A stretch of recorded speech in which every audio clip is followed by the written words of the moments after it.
지금 사실 부동산보다도 네. 대통령이 좀 더 주가에 집중하는 것 같은 느낌이거든요. 네. 다 사라. 네, 네, 네. 5천 간다. 근데 제가 봤을 때 너무 무서운 거예요. 뭘 사기가 이거 맞나? 너무 비싼 거 아닌가? 하는데 지금 시장에서도 아직 저평가된 업종이 있거나 섹터가 있어요.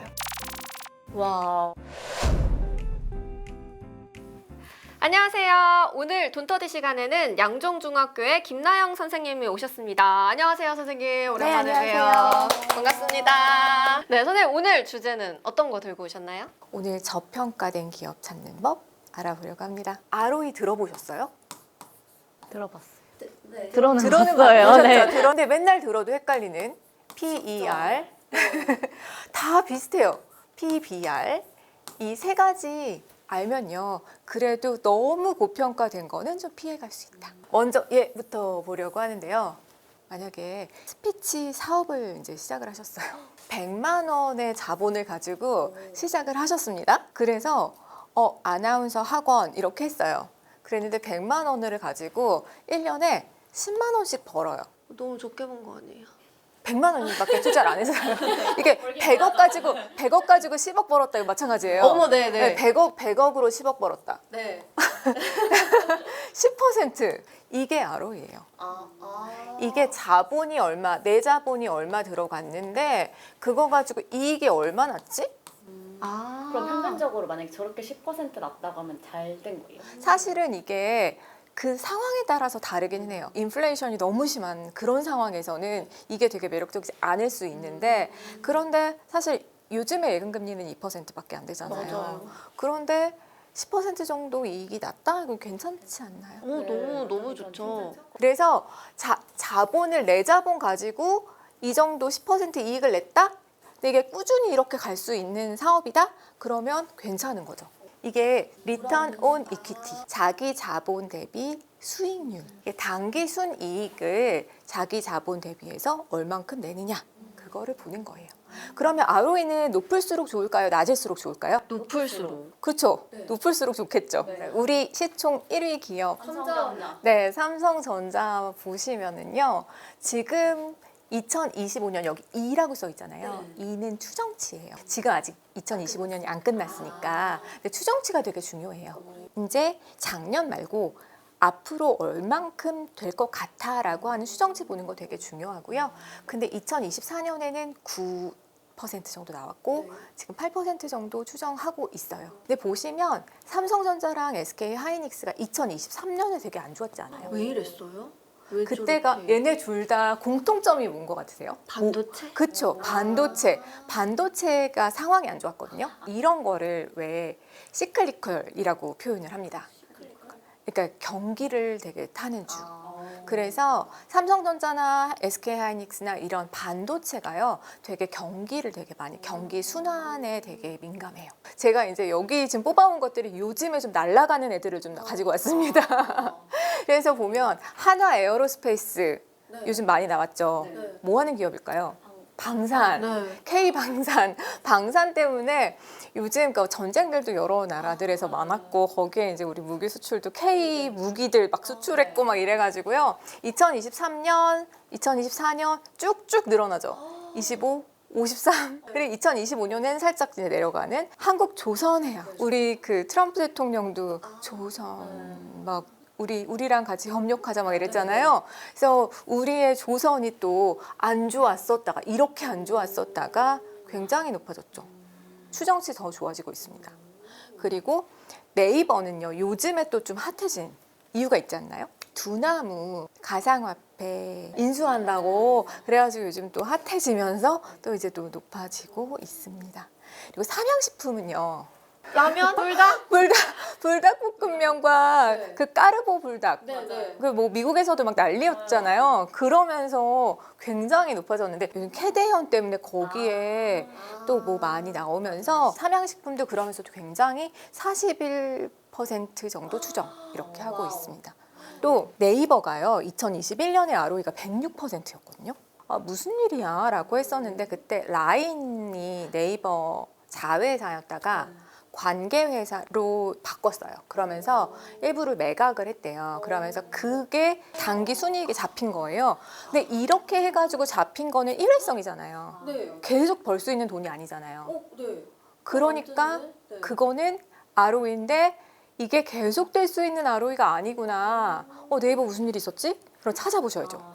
그래서 이런 ROE, 일회성으로 끝나는 ROE는 아니구나 라고 보시면 됩니다. 그럼 ROE가 높다고 해서 무조건 좋은 건 아니고 이게 계속 될 수 있는 것인가 이걸 보셔야 되고요. 그리고 또 하나 생각을 해봐야 되는 게 ROE가 높은 게요. 여기 아까 말씀을 드렸지만 ROE가 자기 자본 분의 단기 순이익이잖아요. 그러면 우리가 보통은 이익이 높아져서 ROE가 높아져야 되잖아요. 아, 반대로. 반대로 뭐가 아. 줄어들어도 높아질까요? 자본이. 자본이 줄어들어도 네, 네, 높아지겠죠. 네. 자본을 줄이는 방법도 있어요. 일부러 줄여요? 네. ROE 때문에요? 일부러 그러는 걸 수도 있고요. 아닐 수도 있지만 실제로 그런 사례들을 좀 보여드릴게요. 애플을 보실게요. 애플을 보시면 ROE가 지금 2025년에 155%거든요. 왜요? 애플 좋은 회사잖아요. 단기 순이익 진짜 많이 내고 있어요. 좋은 회사기는 한데요. 자본이요. 보시면 2017년 대비해서 50% 감소했어요. 그러네요. 절반이 줄었네요. 배당을 너무 많이 해주고요. 또 자사주를 사서 소각을 해버려요. 근데 이게 이제 주주들한테는 좋기는 좋아요. 이게 주주 환원이라고 해가지고 좋잖아요. 좋은 거다라고 생각은 하는데 이게 너무 지나쳐지면 이것도 좀 문제 아니야? 왜냐하면요, 돈을 벌었으면은 그 자본을 가지고 다른 데 또 좀 쌓아놨다가 투자도 하고 해야 되잖아요. 근데 애플 같은 경우에는 사실 지금 보면은 좀 디자인 회사가 되어가는 느낌이 있고, 근데 우리 삼성전자나 SK 하이닉스나 이런 데는 조금 설비 투자나 이런 게 더 많이 들어가 있는 회사들이잖아요. 그러다 보니까 얘네하고는 좀 달라요. 얘네는 그렇게 많이 해주고 있는 배당으로도 해서 자본을 줄여가는 방식이 또 있고요. 애플은 약과였습니다. 맥도날드, 스타벅스를 분석을 해보려고 하는데요. 여기에 자기 자본 이익률 이게 ROE잖아요. 없어요. 왜냐면요, 자기 자본 분의 단기 순이익이어야 되잖아요. 단기 순이익은 플러스예요. 계속 그 이익을 내고 있어요. 근데 자기 자본이 마이너스예요. 그러니까 마이너스 분의 양수예요. 그러면 무한대가 되겠죠. 무한대를 표시할 수는 없잖아요. 그래서 표시를 못 해요. 이게 지금 스타벅스의 자기 자본이거든요. 2017년에는 이제 플러스였는데요. 지금은 아예 마이너스가 됐거든요. 그럼 이건 뭐 하고 있는 거냐? 배당을 해주는데 빚내서 해주는 거예요. 아, 진짜요? 네. 빚도 내고 하면서 뭐 자사주를 사서 소각을 하든지 이런 거를 빚내서 하고 있는 거예요. 그러니까 이게 주주환원주의가 너무 과해진 거죠. 근데 여기 스타벅스나 맥도날드는요, 그래도 괜찮은 거는 계속 돈이 들어올 거니까. 그리고 사실 투자할 건 별로 없잖아요. 맥도날드도 그래요. 똑같아요. 이렇게 여기 자기 자본 이익률이 표시가 안 돼요. 마이너스 자본, 자기 자본. 그러니까 너무나 수익을 계속 내고 있어요. 단기 순이익은 계속 나와요. 그럼에도 불구하고 자기 자본을 마이너스로 가져왔기 때문에 그러니까 자본 잠식이라 그러잖아요, 원래. 어머, 여기 자본 잠식이야? 이상한 회사야? 라고 하는데 사실 이상한 회사는 아니고요. 그렇게 너무 주주 환원을 많이 해주다 보니까 이렇게 됐어요. 우리나라는 주주 환원을 이렇게 안 해줘라고 하잖아요. 근데 미국은 너무 많이 해줘서 또 문제. 이런 것도 또 있습니다. 그럼 이런 회사는 어떤 거예요? 주주 환원이 너무 과도한 회사는 주주들한테는 좋지만 주주들한테는 좋은데요. 이게 너무 지나쳐지면 이것도 문제가 있지 않을까. 이게 만약에 단기 순이익이 계속 잘 나오고 있으면 유지가 되겠죠. 근데 그러다가 만약에 뭔가에 문제가 있어서 맥도날드가 잘 안 돼요. 그러면 정말 네, ROE가 뭐 높다고 다 좋은 건 아니구나. 일회성인지 아닌지 잘 평가를 해야 되는 거고, 다음은 PER에 대해서 설명해 주시나요? 네, PER 얘기하려고 하는데요. 우리 PER 얘기를 하려고요. 제가 황금알 낳는 거위 한번 생각해 보려고 합니다. 황금알 낳는 거위? 네, 1년에 딱 한 알만 낳는 거위가 있다고 생각을 해볼게요. 거위가 딱 1년에 하나의 알만 낳아요. 근데 그 알을 뭐라고 부르냐면요. EPS라고 불려요. 이게 황금알이에요. EPS. 그 황금알은 10,000원이에요. 10,000원짜리 낳는 거예요? 그쵸. 네. 10,000원짜리를 낳아요. 근데 이 거위가 매년 10,000원짜리 황금알을 낳는데 거위의 수명이 10년이다라고 하면 얼마에 사시겠어요? 9만 원? 9만 원이나 사시겠어요? 그런 개념이 지금 PER의 개념이에요. 아주 어려워요. 다. 내가 거위, 얘가 이제 주식이에요. 샀는데 얘를 얼마 주고 사지? 1년에 10,000원이 나오는 애를? 그러면 그 가격은 얼마가 적정하지? 라고 하는 거예요. 근데 만약에 이게 10만 원이에요. 그러면 PER이 10배다. 라고 하는 거예요. 얘는 1년에 10,000원씩 받을 수 있는 건데 나는 그 거위를 10만 원 주고 사면 10년이나 기다려야 되잖아요. 그 원금이 회수되는데 그게 PER 10배라고 하는 거예요. 그러면 지금 1년에 10,000원씩 나오는데 2만 원이에요. 어때요? 괜찮은데요? 1년에 10,000원인데 지금 그 거위가 2만 원이에요. 괜찮죠? 사야죠. 괜찮죠? 네, 사야죠. 근데 그 거위 눈이 빨개요. 눈이 뭐 아파요?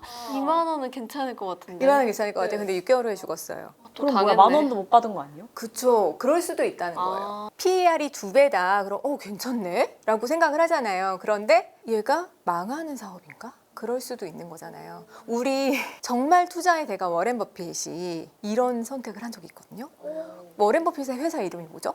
버크셔 해서웨이잖아요. 버크셔 해서웨이가 섬유 회사였어요, 원래. 지금 투자 회사잖아요. 근데 그 섬유 회사를 인수를 할 때 정말 싸게 샀다라고 생각을 했는데 그 회사가 망해가는 회사였어요. 팔려고 했는데 팔리지도 않았고요. 물렸다라고 가지고 있다가 결국에는 그 회사를 바꾼 거죠. 투자 회사로. 그런 식으로 정말 괜찮을 것 같았는데 PER 되게 낮고 좋은 것 같았는데 사실은 사양 산업이라서 안 좋을 수도 있는 거고요. 지금 테슬라 같은 거는 PER 어느 정도 될 것 같으세요? 100은 될 것 같아요. 100 될 것 같으시죠? 제가 어제 찾아봤더니 200 넘던데요. 그러면 우리가 테슬라에 대해서는 지금 뭘 기대하는 거냐면 지금 벌어들이는 수준으로는 테슬라에 내가 지금 투자한 돈을 회수하려면 200년 걸리는데요. 테슬라는 곧 뭐 로봇이다 뭐다 해가지고 굉장히 빠르게 돈을 더 많이 벌 것 같아 미래에 라는 걸 기대하는 거잖아요. 그런 미래의 성장성을 막 보면 PER이 높아도 투자를 하는 거죠. 그러면서 PER이 높아지는 거예요. 그럼 보통은 어쨌든 낮아야 좋은 거네요. 낮을수록 좋지만 낮다고 해서 무조건 좋은 것도 아닐 수 있는 거죠. 지금 말씀드린 것처럼 사양 산업일 수 있고 그런 것도 잘 판단을 해야 되는 거예요. 그러니까 PER도 보면서 ROE도 봐야죠. ROE가 정말 잘 나가고 있어. 그러니까 정말 이 산업은 꾸준히 이익을 잘 내는 기업이야. 근데 그거에 비해서 가격이 어떤지를 같이 보셔야죠. ROE는 자본 대비 이익이면 PER은 뭐라고 딱 말할 수 있는 거예요? PER은 자기가 내는 이익에 비해서 가격이 어떻게 평가되어 있는가. 이익 대비 주가. 주가, 이익 대비 주가. 우리 그럼 PER도 우리 회사들 한번 보실까요? 네. 제가 EPS랑 PER이랑 같이 가지고 와봤는데요. 삼성전자의 PER 한번 계산해 볼게요. 삼성전자의 EPS 한 주가 벌어들인 돈이요. 2025년에 보니까 5,047원이에요. 그런데 어제 기준으로 해서 삼성전자의 주가가 97,900원이었거든요. 그럼 97,900원을 나눠요. 5,047원으로. 그러면 19.4가 나옵니다. 그렇게 해서 나오면 PER이 되는 거죠. 한 주가 벌어들이는 돈이 얼만데 주가는 얼마야? 그렇게 해서 계산하시면 되는 거예요. 그러니까 주가가 한 주당 벌어들이는 돈에 비해서 주가가 얼마야 하니까 주가는 낮게 평가되어 있으면 좋긴 좋은 거죠. 그러면 PER은 낮을수록 좋은 건데 그래도 안을도 잘 살펴봐야 된다. 그 업종이 지고 있는 업종이라면 어떤지 이런 것도 좀 잘 살펴봐야 된다. 앞으로 또 빵 뜰 거라는 기대감이 또 섞여 있는 건지 이런 것도 잘 봐야 되는 것 같고 다음은 PBR인가요? 네, 이번에는 마지막 남은 PBR 하겠습니다. 프라이스고요. 북밸류인데요. 북밸류 대비해서 프라이스가 얼마지? 라고 하는 거예요. 북밸류라고 하는 거는요. 자산이 얼마로 적혀 있는가라고 하는 겁니다. 자산이 그 회사의 자산이 얼마라고 적혀 있지? 평가되어 있지라고 하는 거예요. 그 회사의 자산이 100만 원이라고 적혀 있어요. 100만 원으로 평가가 되어 있는 거예요. 근데 주식이 100개예요. 뭐 이럴 수도 있죠. 그런데 그 회사가 지금 시가총액으로 생각을 해보니까 그 회사의 시가총액은 뭐 300만 원이다. 시가총액이라는 거는 주식 수 곱하기 주가잖아요. 근데 그러면 시장에서는 300만 원으로 평가한 거고 북밸류로는 100만 원이고 어떤 게 더 커요? 시가총액이 더 크죠. 시장에서 평가한 게 더 크죠. 그러면 시장에서 평가한 게 얘가 더 크게 평가되어 있다. 라고 하는 거고요. 만약에 시장에서 평가되어 있는 거 시가총액을 다 따져보니까 100만 원이더라. 똑같더라. 그러면 PBR은 1이다 라고 하는 거예요. 그러면 PBR이 3이다 라고 하는 거는 조금 고평가되어 있다 라고 하는 거고 PBR이 1이다 그러면 그냥 북밸류대로구나 라고 하는 거예요. 100만 원보다 낮으면 저평가. 저평가. 그러면 근데 우리나라에서 저평가되어 있는 거는요. 금융주들이 좀 그래요. 하나금융지주, 뭐 신한지주, 뭐 이런 그러니까 여러 그런 은행들 있잖아요. 그런 은행들 찾아보시면 그래요. 우리나라가 옛날부터 그런 게 있었잖아요. 정부에서 은행한테 야 너네 쟤네한테 너 빌려줘. 얼마 전에도 왜 뭐 보이스피싱 문제 뭐 있으니까 은행이 책임져 막 이런 거 있고 그러니까 저 은행들은 언제 정부가 뭐라고 하면 어떻게 될지 몰라요. 약간 그런 우려도 좀 있고 그래서 은행들에 대해서는 그 북밸류가 거에 비해서 이제 저평가 좀 되어 있는 그러니까 PBR이 좀 낮게 나오는 경향이 있어요. 뭐 삼성전자는 PBR이 추정치가 1.7 정도 나왔고 SK하이닉스가 3, 한화 그 당산이 5 정도 나와 있고요. 네이버가 1.31, 삼양식품 8. 이게 무슨 얘기냐면 정말 주가가 많이 올라갔다는 거예요. 삼양식품 주가가 지금 130만 원. 너무 비싸요. 그러니까 북밸류 대비해서 주가가 진짜 많이 올라 있구나 이렇게 생각하시면 돼요. 그럼 어느 정도 되면은 좀 높은 거다 이런 기준은 없어요? 뭐 그러니까 이게 업종 평균하고 좀 보시면은 괜찮은데요. 그러니까 지금 삼양식품이 들어있는 그 식품의 PBR, 식품의 업종 평균이 한 2.8 정도 나오거든요. 근데 삼양식품이 좀 높게 나오기는 했는데 그렇지만 삼양식품이 또 잘 나갈 거다 계속해서 그러면 ROE 계속 높을 거고 그러면 또 괜찮을 수도 있는 거죠. 우리나라에서 그 금융업종이 지금 PBR이 좀 낮다 그랬잖아요. 또 항상 낮게 나오는 데가 하나 있어요. 낮게 나오는데요, 항상? 차. 네, 현대차.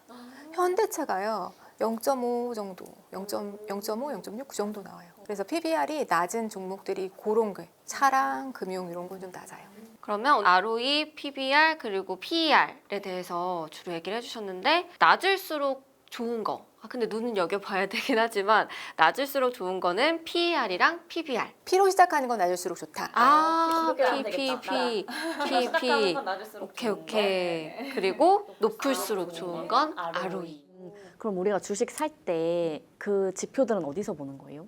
지표들을 보는 게 다트라고 해가지고요. 이런 재무제표들을 다 정리해 놓은 이제 다 공시를 해야만 해요. 공시를 해놓은 그 금융감독원의 다트라는 데가 있고요.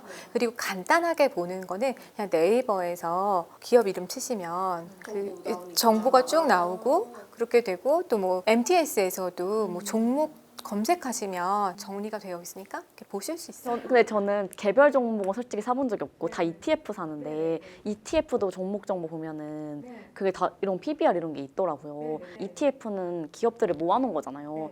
그러면은 그건 어떻게 책정이 된 거예요? ETF에 대한 것도 어떻게 선택하면 좋은지 한번 생각을 해볼게요. 대표적으로 우리 PER 높은 기업으로 우리 테슬라 얘기했었잖아요. 테슬라가 이제 어제 날짜 기준으로 해서 262 나왔었고요. PER이 존슨앤존슨은 18이 나왔거든요. 여기 배당 귀족이라고 불러요. 배당 귀족이라는 거는 25년 동안요. 매년 배당을 늘려온 회사예요. 그런 회사들은 사실은 성장 가능성이 확 있다기보다는 꾸준하거든요. 그래서 보면 PER이 좀 낮은 저퍼주라고 불러요. 저퍼주는요 변동성이 아주 크지는 않아요. 그런데 테슬라 같은 거 우리 살 때는 많이 오를 거를 기대하죠. 그래서 테슬라는 변동성이 좀 크다라고 보시면 되거든요. 근데 이런 식으로 퍼가 높은 고퍼주 같은 경우에는 그렇게 변동성이 좀 크면서 하지만 주가가 좀 많이 올라갈 걸 기대한다라고 보시면 돼요. 그러면 이런 고퍼주를 모아놓은 것들이 있고 ETF가 좀 저퍼주를 좀 모아놓은 것들이 있어요. 그래서 아까 지금 배당 귀족주를 모아놓은 게 있거든요. 그걸 보여드릴게요. 미국의 S&P 500에서 디비든드가 이제 배당한다는 거잖아요. 배당 귀족주를 모아놓은 ETF예요. 그 애들의 추이 이렇게 보면 계속 이제 뭐 주가도 그렇게 나쁘지 않아요. 올라가면서 근데 변동이 많이 크지 않아요. 그러네요. 네. 그러면서 배당을 꼬박꼬박 받을 수 있어요. ETF도 분배금이 계속 나오거든요. 고퍼주 같은 경우에는 지금 이게 그 엔비디아, 팔란티아 이런 것들 들어가 있는 아크 이노베이션 ETF. 그런데 보시면 확 올라갔다가 또 내려갈 때도 확 내려갔다가 또 올라갈 때 확 올라가고 그런 식으로 변동성이 굉장히 큰 걸 볼 수 있어요. 이때가 되게 좋은 시기야라고 해가지고 들어갔을 때 되게 빠르게 또 돈을 벌 수 있지만 이게 변동성이 크니까 또 많이 빠지기도 하죠. 그런 차이가 있습니다. 그럼 두 개를 사면 되겠네. 같이 사면 되겠네요. 그것도 방법인 것 같아요. 많이 받. 그렇죠, 그렇죠. 저는 그러니까 이렇게 배당을 주는 거를 연금 저축하는 것처럼 그러니까 꾸준히 이게 모아가는 것도 방법인 것 같아요. 나의 미래 노후를 위해서. 오. 그러면 예전에는 좀 저평가된 기업이었는데 다시 재평가가 된 그런 삼양. 사례들이 있어요. 삼양식품, SK 하이닉스도 사실 몇 년 전만 해도요, 되게 가격이 낮았고요. 그러니까 우리나라 지금 너무 갑자기 되게 많이 올라갔잖아요. 그러면서 몇 년 전만 해도 되게 저평가된 게 되게 많았죠. 요즘은 되게 많이 올라간 것 같아요. 근데 지금은 또 너무 오른 것 같은데. 근데 또 성장 가능성이 높은 것들이 또 많다라고 얘기는 하니까요. 지금 사실 부동산보다도 대통령이 좀 더 주가에 집중하는 것 같은 느낌이거든요. 다 사라. 5천 간다. 근데 제가 봤을 때 너무 무서운 거예요. 뭘 사기가 이거 맞나? 너무 비싼 거 아닌가? 하는데 그럼 선생님은 그래도 앞으로 조금 더 가능성이 열려 있고 올라갈 거라고 보시는 거죠? 그렇게 되기를 바랍니다. 그럼 선생님 보시기에 지금 시장에서도 아직 저평가된 업종이 있거나 섹터가 있어요? 저는 이 생각은 해요. 그 피터 린치가 얘기를 했던 게 자신이 잘 아는 곳에서 선택을 하라고 했어요. 내 전문 분야에서 다른 사람들이 잘 모를 때 사면 좋죠. 그러니까 제 친구가 피부과 의사인데 몇 년 전에 자기가 서울대에서 어떤 회사가 작은 회사인데 뭐 설명을 한대요. 뭐 그러면서 거기를 다녀왔는데 피부 기기랑 화장품을 같이 한다는 거예요. 그러니까 자기가 거기에 투자를 했대요. 아직 상장도 안 된 기업인데 7월인가에 올해 보니까 뭐 어떤 기업이 아모레퍼시픽 시총을 넘어섰다더라. 이런 게 네. 레디큐브. APR인 거예요. 그래서 그 친구는 어쨌든 그 분야에서 알아보는 눈이 있었던 거잖아요. 그러니까 피부과에 오기 힘든 사람들이 집에서 가정용으로 하기에 괜찮을 것 같아라는 눈으로 투자를 했던 거거든요. 네. 그러니까 그런 식으로 어떤 눈을 가진 자기 분야는 자기가 잘 알잖아요. 그런 거를 보고 선택을 하는 게 좋은 것 같아요. 근데 어쨌거나 그 말씀은 그거랑 똑같은 것 같아요. 내가 얼마나 관심 있는지인 것 같아요. 얼마나 찾아볼 수 있고 계속 들여볼 수 있는지 그건 것 같아요. 자, 그러면은 저평가주에 투자를 할 때 이것만은 주의해라. 이런 거 뭐 있을까요? 저평가주에 투자를 했어요.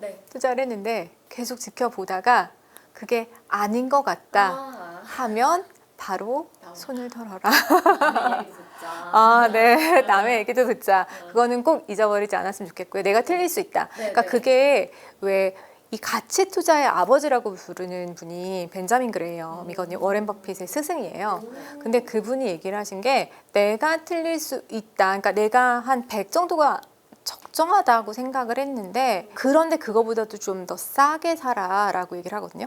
그러면 그거를 안전 마진이라는 표현을 해요. 그 안전 마진을 좀 가져라. 그렇게 얘기를 했는데 안전 마진을 가졌음에도 불구하고 그런데도 그 방향이 틀릴 수 있거든요. 그게 워렌 버핏이 버크셔를 그렇게 틀렸던 거예요. 그랬을 때는 방향을 빨리 바꿨어야 되는데 그분도 못 바꿨었던 거고 근데 결국 그 얘기는 꼭 이제 우리가 생각을 해야 되는 것 같아요. 그렇습니다. 가치 투자를 하되 너무 내 생각에 갇혀서 있지 말고 나올 수 있을 때 빨리 나와라. 네. 다른 사람 말도 많이 듣자. 잘 듣자. 네, 알겠습니다. 앞으로는 재무제표 조금은 잘 보고 투자를 할 수 있을 것 같아요. 오늘 너무 고생하셨습니다. 감사합니다.